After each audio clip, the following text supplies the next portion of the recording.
AfterBuzzers, you're watching the Outlander After Show, Season 2, Episode 3, Useful Occupations Deceptions, so stay tuned.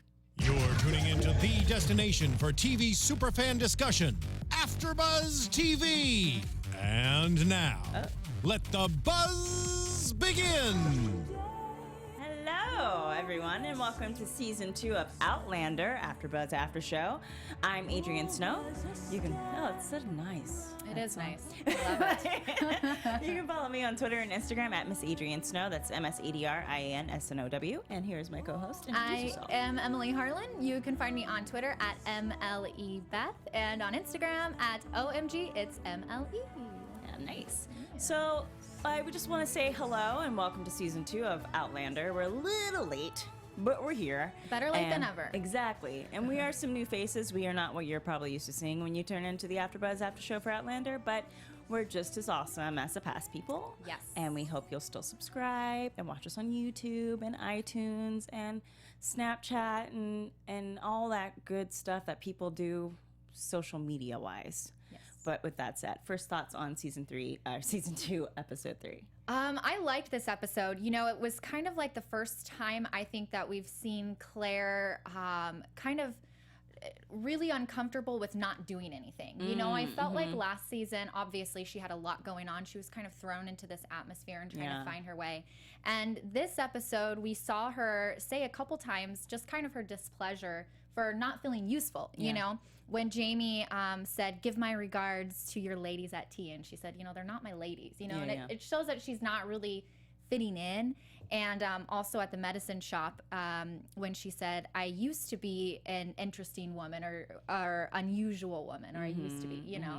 So we kind of see that kind of happening with her. And so I liked that. That part of the episode, I liked kind of how it shows that she wants to be doing something to contribute and to be interesting and useful, even though she's in this world that she doesn't really understand. So, no, yeah, I enjoyed this episode as well. It was a little bit quieter for me, so for some parts I was kind of like, what? What's happening? Yeah. Oh, what? Okay, where? but overall, yeah, seeing Claire kind of take that kind of regal position, I think, is really new for her, coming from the 1940s and being somebody who worked in the war and who's more middle class, to coming in and being thrown into like the Scottish Rebellion and being completely considered lower class. Now she's in like France and she's wearing all these beautiful dresses and like having her whatever. Her boobs. That we get it. Yeah. Like all free and like Willie, and because they're French, and having her kind of take on this position of like not, you know, being able to make her own bed, or being told not to, or like fixing her own lace handkerchief. It's been kind of interesting to see her kind of just like really rebel against this, and I completely identify with that, because I would too rebel against that as well. I'd be like, I kind of want something to do. I don't want to just sit and like fan myself and walk around a yard. I know. And I was kind of mad at Jamie when he got upset at Claire for working, you know, and I understand he was frustrated and stuff, but you know, in true Claire fashion, she didn't listen to him and said, I'm working anyway, so worry about yourself. So yeah, and it still falls in line with things that she knows how to do well, and it's incredibly helpful to have her there working at the hospital with the nuns. Yes, but overall, we're kind of gonna have to do far-arching reaches over all 3 episodes. So how did you feel about the introduction of when we came back this season? At first, I was a little worried, because obviously we see Claire back in the 1940s, and she said something along the lines of, I made a promise and I have to keep it, even if it's the life I no longer wanted. So, but she didn't elaborate on that, so we don't know what that promise is. We're assuming it's something that Jamie, you know, said, I want you to go live your life regardless of what happens. But and it's so crazy for me, and I'm sure it is for Claire's character too, to have to go back into this life and be with Frank, who obviously looks exactly like Black Jack Randall. Rapist. Exactly. So I'm sure that's really difficult for her to have to, you know, be with this man and be married to him again, even though he loves her. But I did think it was interesting how both men in her life, both of her husbands, I guess you could say, completely believed her story. Yeah. You know? I mean, I think Frank a little less than. Right. Than Jamie. And also, I think he was a lot more repelled by it, just like the whole action of him burning her dress. Yeah, and like, that's true. And asking her to never mention it again, to never reference it again. Yeah. That does fall a little bit more in line with like that kind of Randall mentality, like that kind of ancestral like stubbornness. Yeah.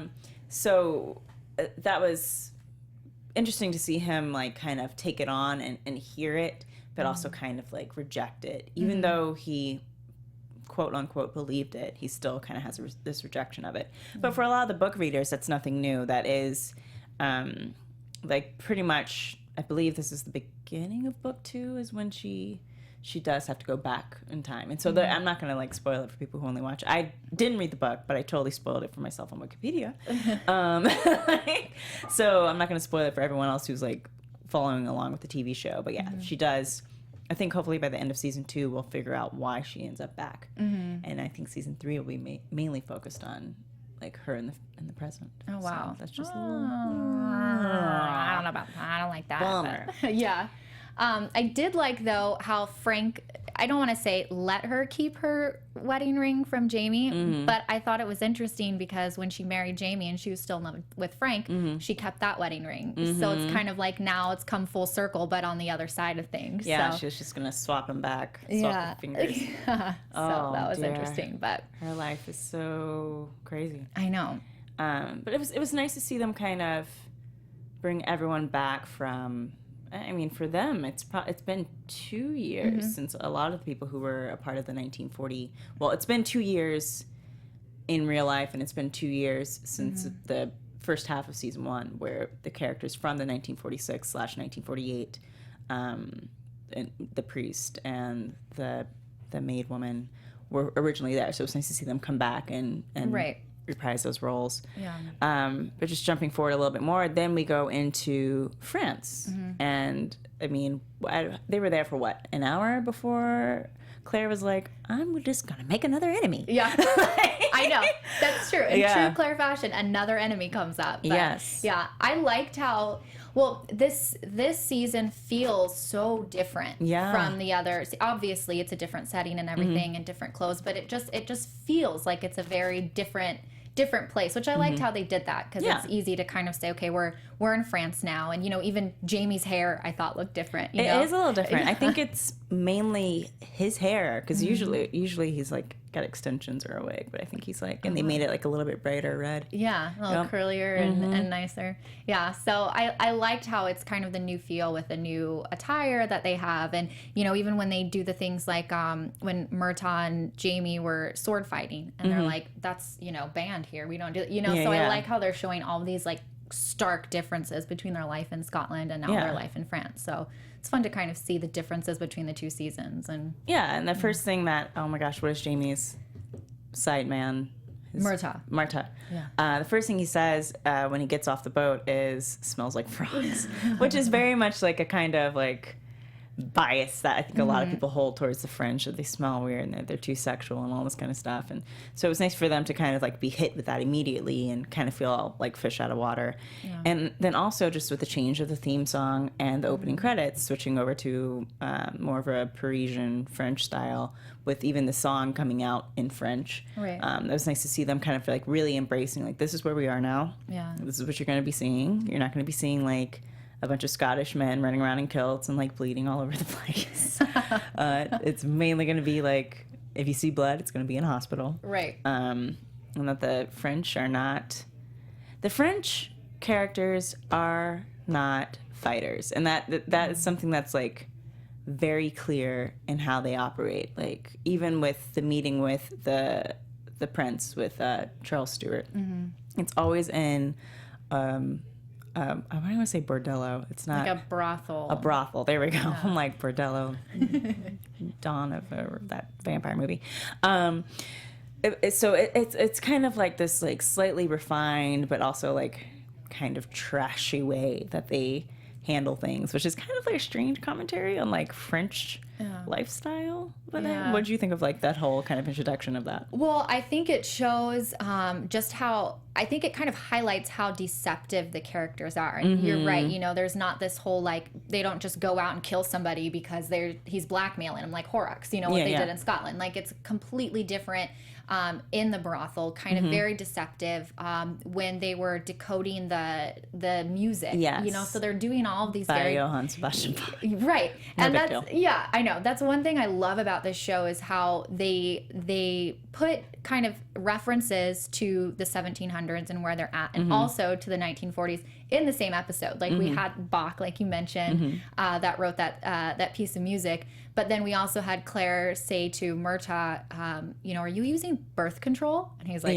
control? What? I don't know what you mean, you know? So I like how they do that, kind of showing both sides of where Claire's from. Yeah. So. I also really loved that Claire, before, I mean, even in 1948, this is still 30 years before the deception of like conventional birth control as we know now. But when people, because there's a big thing about like, well, birth control, you know, didn't exist before then. And so having her kind of step forward and be like, there were ways or remedies that people used to kind of like circumvent birth if they didn't want it. I was like, that's very, it was just fun to see like her kind of be a feminist, you know, even when she's not from the time where we really consider women to be feminists, that she like was still a feminist in 1946. She's still a feminist in 1746. Yeah. So it was nice to see her looking out for her mate. Exactly. Like, yeah, I know. And that's one thing I like too so much. I feel like I keep saying that. There's lots of things I like about this show, obviously. But that there's so many strong female characters. You know, obviously Claire, the main character, is very, very strong. We've seen that time and time again. But also with Jenny and now with Mother Hildegard. You know, I like how they keep putting all of these very strong, you know, headstrong, kind of stubborn, but, you know, very strong female characters in it. So it's kind of cool to see that. I felt like Mother Hildegard, I think was her name, kind of paralleled Claire's character, how she's very like, this is what I'm doing, this is how I'm going to get it done, you know, and I feel like Claire's like that. Very determined, Totally. Yeah. When I was first introduced to the show, someone said, it's like Game of Thrones, if Game of Thrones were like for women. I can see that. That makes sense, and I was like, what do you mean by that? It's like, well, it's just like, she's strong, and you know, the books are written around the same time as when George R.R. Martin wrote Game of Thrones, so they kind of have that similar style to them, albeit Game of Thrones is based mainly in fictional properties, whereas Outlander borrows from reality. That kind of mindset of this woman feeling empowered, even in 1948, and then more so in 1746, like just how Jamie treats Claire when she walks down in that red dress, it was just so awesome. Because you know, he could have recoiled from that. I said, cover yourself up, we're not leaving until you put something on.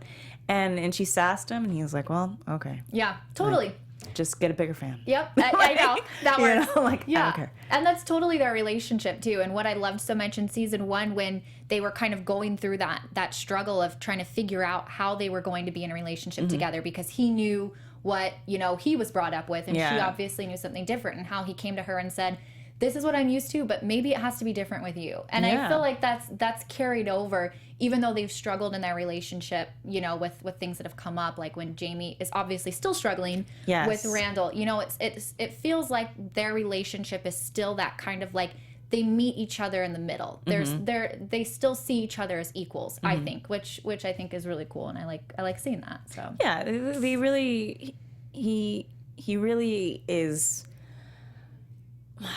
What's the word? He's just kind of beguiled. Is that right? I don't know. He's just so in love with her and accepting of who she is. And that's not something I feel like you often see on television, where the partners are true equals. Like it's not, Jamie would never ask Claire, and he never has asked Claire to forget about her past. He's like, well, let's use it. Let's, like, that can be helpful to us. He's never asked her to not speak of Frank. She doesn't. Right. Because she just doesn't think about Frank. She doesn't love Jamie. Yeah, anytime she thinks about Frank, she probably thinks about Captain Jack. Yeah. So just the way he treats her is just really wonderful to see on television, because you don't really see that with a guy in terms of how he treats his lady. And even when he calls her, well, except for we're not going to talk about that whipping scene from season 1, but like, no, I'm not going to go there. You know, now we're a year away from that, but Even when she goes and gets waxed, which was a hilarious scene, because you just don't think about those things being a part of culture 300, 400 years ago. That a woman would, well, one, get waxed, and two, like, get it done, like, as she's having a conversation with other people. Right. But when Jamie discovers that Claire has done it, and he's like, "Your honeypot." I know, that killed me. Where is the forest? And I was like, oh my God, I love this. I love this for so many reasons. The fact that he wants her hair there. Yeah. But he's also like, but this is kind of nice, but how quickly can you grow it back? Right. You just don't hear people talking about that or talking about getting waxed and like how horribly painful all that kind of stuff is. But just getting back on track. We find out in episode 2 that Captain Jack Randall is alive. Still alive. Dun, dun, dun. I know. Yeah. That, and it made me, this past episode that we just watched, episode 3, the whole time I'm sitting there going, tell him. In my head, tell him. And just right at the end, you think she's going to do it. And she doesn't. I know. She can't ruin his happy moment. I know. And I understand, when she was talking to Murtaugh and they were saying, if he finds out, he's going to want to go back and he's going to want to try to kill him and he's going to get himself in the same situation he was before. And I understand that. But as we all know in TV and movies, it always comes out. And in the worst way. Exactly. And I feel like they're kind of setting Murtaugh up to be this person that's kind of always right. He says to Claire, like, I told you Jamie would be mad that you were working, so I feel like they're kind of setting him up to say, like, he's right, his opinions are right. And then when he tells Claire, you have to tell Jamie. Yeah. And she doesn't, I'm like, yeah. There was but with a that chance. said, he did at first agree with her. Right. And he did say, you cannot tell him. And he put the doubt in her head to begin with of just like, if you tell him, he's going to run straight back to Scotland. He's going to get his vengeance. If Murtaugh hadn't said that, then she probably would have told him sooner just because, that would be a risk, but it wouldn't have been, a risk that had foundation. It would have just been a thought that she had, but nobody was there to tell her, yeah, you're right, don't do it. So that'll be intriguing to see. But when we discover, the guy they cast as Alex Randall looks just like a little Tobias Menzies, which I was like, whoa. I know. I was thinking that too. I'm like, they look, like even before he said, oh, I'm Black Jack Randall's brother. I'm like, that guy looks like Black Jack Randall. It was crazy to see that. Yeah. But his introduction and having him meet Claire, not having him meet Jamie, which is good, but also just having, my brain is disappearing with names. He's the assistant to the Duke of Sandringham. Of Sandringham. Having him kind of play that card as like, now you know that I know he knows that you're. This is like some crazy high school stuff. Now you know that I know that he knows that you're alive, and he knows, and now he can tell. But Jack, he doesn't so know, don't, and you don't come for me. I know. Having him play that card, it's just like, oh God, I just wanted somebody to like stab him right there. Yeah. Just be like, take him out.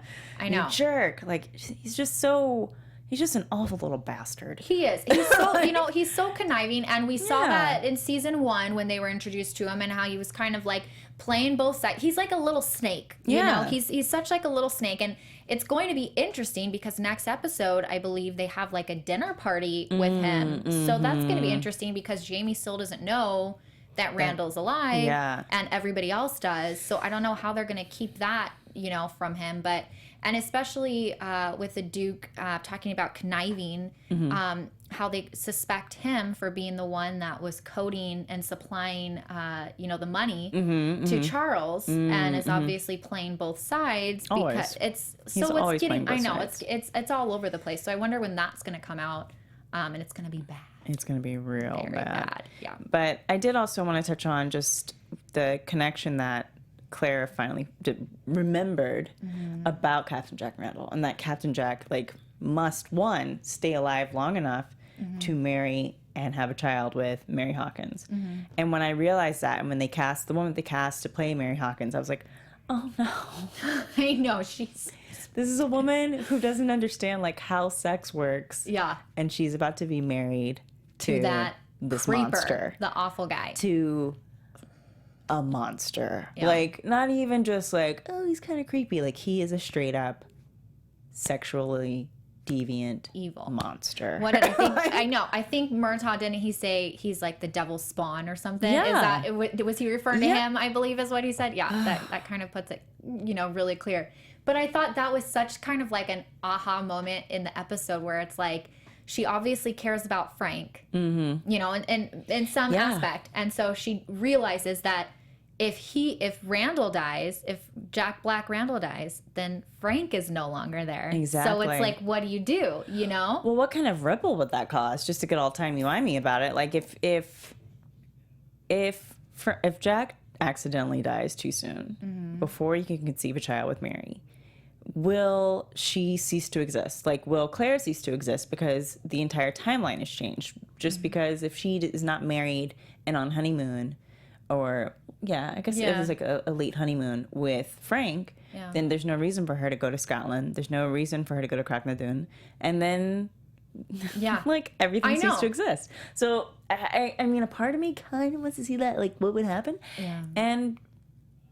And maybe that is what happens. Well, maybe. Maybe that's why. We just solved it. We just did it. You don't have to watch anymore. We it's just over. figured We're done. it out. Thanks so much for tuning in. It's been so great. If that was the case, if the reason that she comes back to the future, well, no, but then Frank wouldn't be there. I don't know.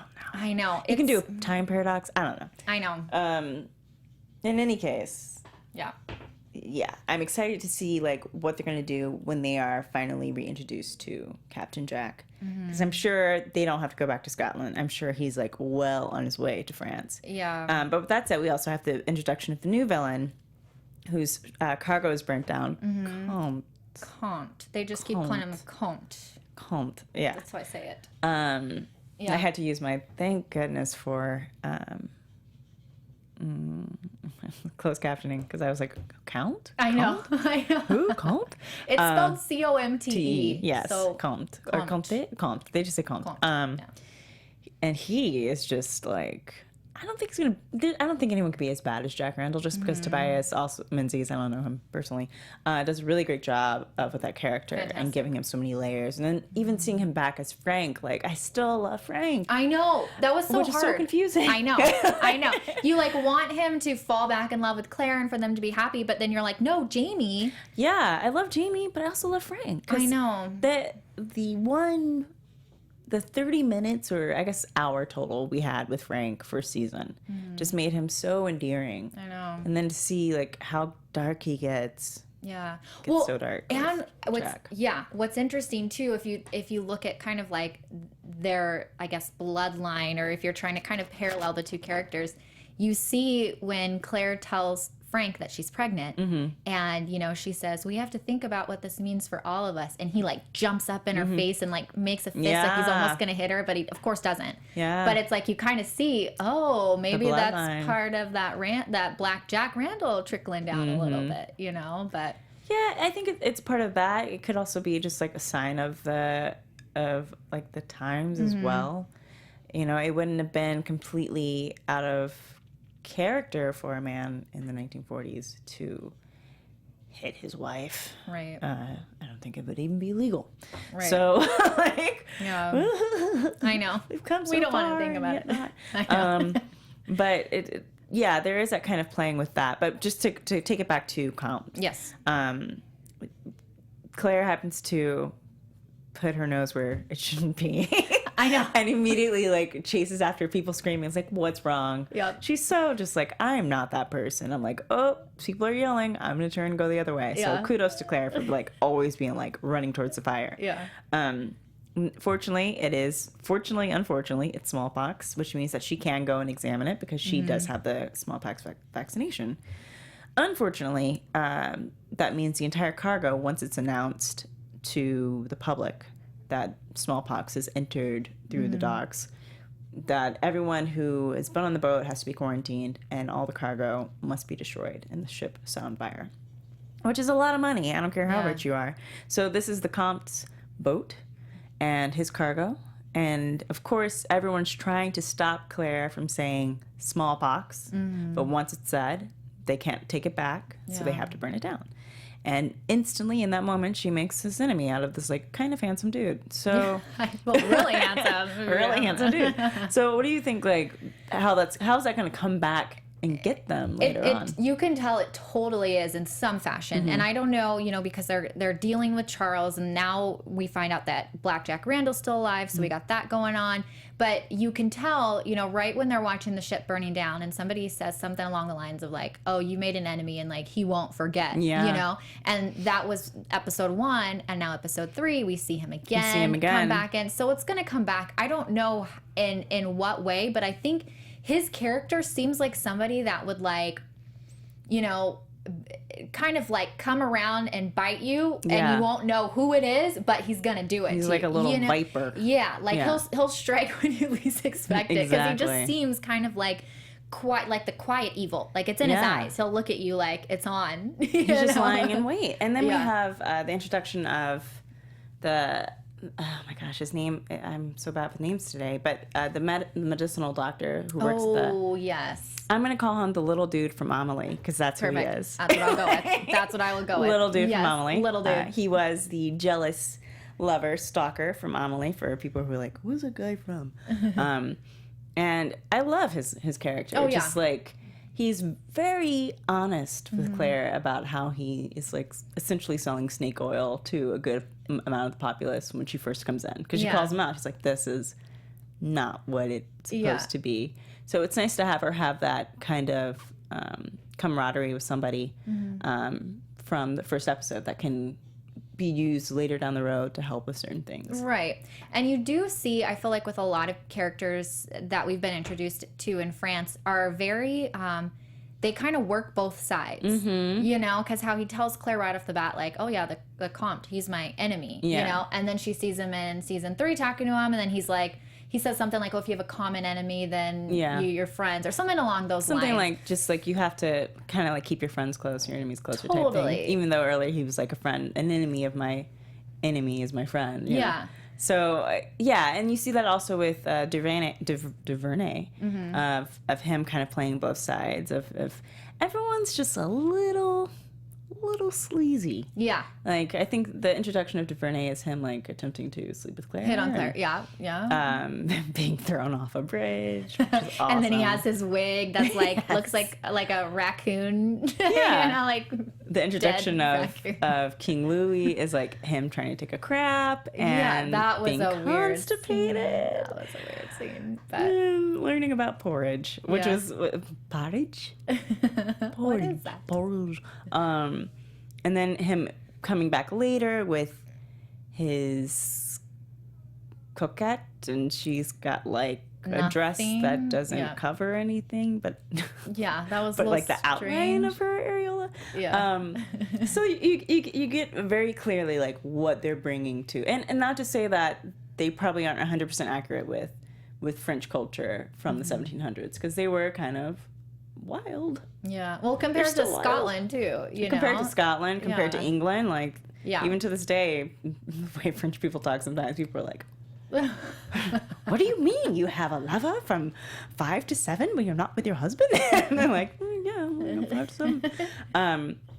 So it's nice to see that they're really giving them a foundation of just kind of being like weasels. Like they're very sexual, and they're talk freely about their affairs, and but you got to be careful with all of them, because essentially any of them will stab you in the back. Yeah. And you see it affect how Jamie and Claire operate as well, where they have become somewhat more deceptive with how they get things done. Like with Jamie finding the pickpocket and Wolf getting his favorite toy snake back, and then also using him as a way to get the letters so they can transcribe them or reprint them. Right. Well, reprint, air quotes. And how they're kind of using the way that they operate in France to serve their needs, which is kind of opposite to how they were doing in Scotland, where they were a lot more, bared fist about how they got things done, and like the way that they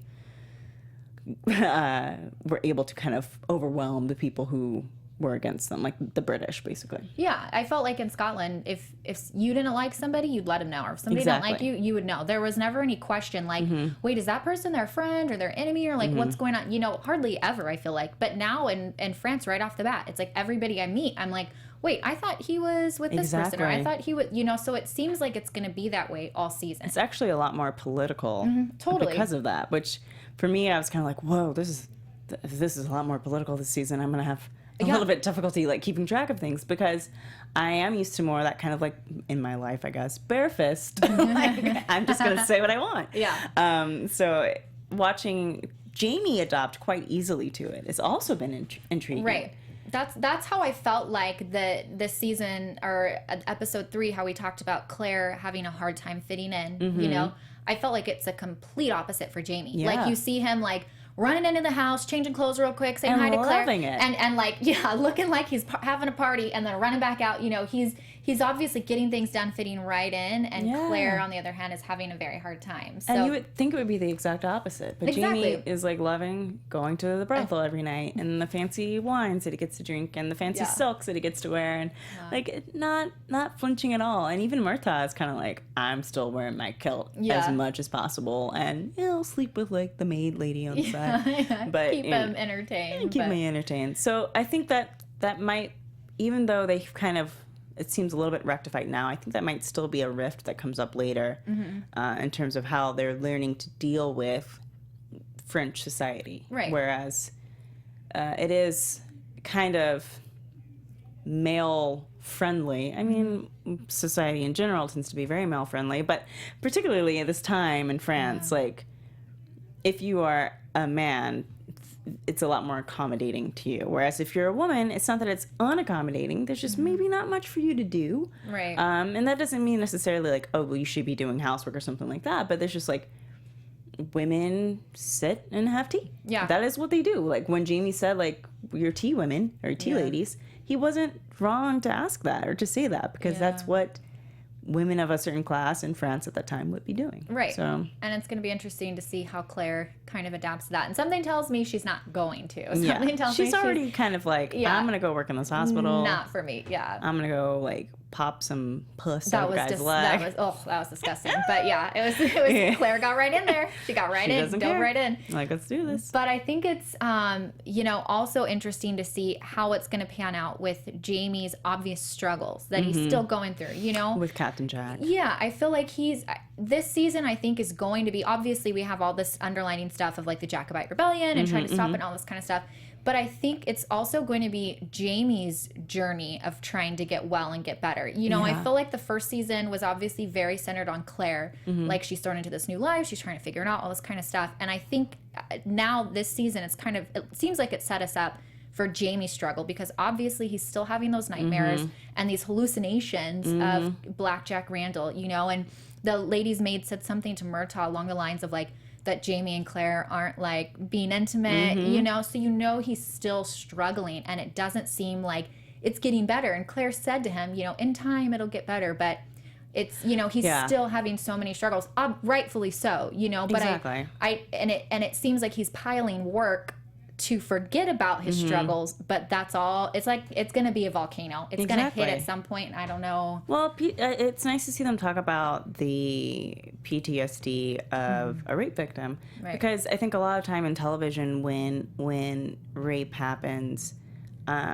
people never address like the aftermath of it. It's always what's usually addressed, and this is something that came up. I forget what show. Oh, with Downton Abbey. Of like how she felt about being raped was not addressed. What was addressed was how her husband felt about her being raped. And so it's nice to see them not really, though it would be nice and if you know, for once, like when it happened to be a woman who was being raped, if we could see her storyline as well, about the after effects of that. But it's nice to see the story of PTSD from a rape victim being told on television, even if it is a man, because men do get raped as well. So that's not like a, oh, well, you're not trying hard enough. It's like, well, thank you for showing something about it and how it is affecting him sexually. And, like, what is it going to be like for him to get back into the mindset of being sexual again, seeing himself as a sexual person, seeing sex as something that can be joyful and fun and intimate, Right. and not like a part of like manipulation and abuse, and assault. Right. So I really hope that they stay connected to that. They don't lose that for the sake of the Jacobite rebellion storyline or the future storyline or the pregnancy storyline. I know there's a lot of storylines. I know. But hold on to that storyline, because I think it's a great thing to show in 2016 that hasn't really been shown yet. Yeah, I totally agree. So it's really going to be interesting to see how that kind of unfolds. Yeah. But you did mention something that we haven't really talked about, and that's Claire's pregnancy. Yeah, I just kind of skimmed right over it. I know, when you said it, I'm like, oh yeah. They're totally kind of skimming over it. They did. I know. I totally forgot she was pregnant until, this episode, in episode 3, when I think Jamie kind of said something about it, like, well, and you're pregnant, when he was complaining about her working. I'm like, oh yeah, totally forgot Claire's pregnant, So yeah, they have been kind of gliding over that, but she hasn't really been getting morning sickness. And even when she's back in the future, it's kind of, she's still not showing. So it's like, well, how soon is she going to be back? Yeah. Is this going to be like within the span of 2 months if this all happens? I know. She's still not incredibly preggers. Like Right. of course she's pregnant, but it's just not something that they're really touching on. So I feel like it's going to come up eventually. Yeah, because more so. She's already 3 months? They said they've been in France for like 3 months. Is that right? Or is Has it like it? 3 weeks? Maybe I messed. I Maybe I think mixed just that 3 up. weeks. Okay. Because it said 2 weeks. At one point, it said 2 weeks later. Okay. So yeah, I think it's just So been I 3 probably weeks. just mixed that up. But she's still She would still be little bit. like a month. Yeah. A month and a half. So yeah, I don't know when they're gonna. It seems like it's gonna be I feel like it's gonna be kind of drawn out, this whole like Jacobite rebellion and getting back to Scotland and stuff. But maybe it's not, because like you said, she ends up in the future She's not in cracking looking it down. Yeah, it's still not showing. Yeah. So, that'll be interesting to see and kind of just knowing from the books what's going to happen with that. That'll be cool. But I don't know. With that said, should we just go ahead into predictions? Sure. All right. And now, your AfterBuzz TV. Okay. I'm just checking out the lights in here. Never been in this room before. All right. So, what do you think is going to happen next episode? Well, next episode, they have a dinner with the Duke, and it seems like there's some fighting that happens there. So I feel like somebody is going to say something to Jamie to make him upset, because obviously that happens about every single episode. But I think that something's going to come up about Black Jack Randall. Like somehow the Duke is going to have some sort of like blackmail situation going on with Claire. Yeah. I think is kind of what I'm seeing, but I think that as well. I think that the Duke is going to bring up Captain Jack in some way, and that's going to cause a rift between Claire and Jamie for a bit. I also think we'll probably get more of a introduction, but like more of a time with Comte and like how he's going to play into things later. And I also have a lot of interest in like just getting to know more about King Louis, because he's like a weirdo. yeah. So who lets people watch him take craps. So I'm kind of hoping that he'll just pop up randomly and we'll get to have some fun with him next episode. Yeah, totally. It seems like they're kind of leaning towards some sort of like falling of the king in the beginning of this episode. Just real quick, they showed that chess piece with the king laying down. So it seems like something's gonna come up rather quickly. Or King Louis gets the guillotine? Doesn't he get the guillotine? I don't know. King Louis Maybe got that's the a prediction. 17. Is it a don't prediction? know. Well, no, I think that's an actual fact. I think King Louis got the guillotine from the French Rebellion. Yeah. Isn't that what Bastille Day is about? I don't know. I Don't don't listen know. to me. I don't know that much about French history anymore. All right. Well, I think that about wraps us up for the Outlander after show for AfterBuzz. Thank you guys so much for tuning in. Where can everyone find you? Twitter at MLEBeth, and on Instagram at OMG, it's MLE. All right. And you guys can follow me on Twitter and Instagram at Miss Adrian Snow. So thank you guys so much for tuning in, and we will see you next Sunday. Bye.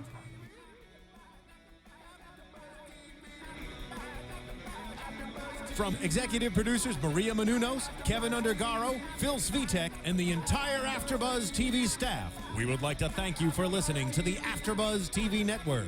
To watch or listen to other after shows and post comments or questions, be sure to visit AfterBuzzTV.com. I'm Sir Richard Wentworth, and this has been a presentation of AfterBuzz TV. Buzz you later.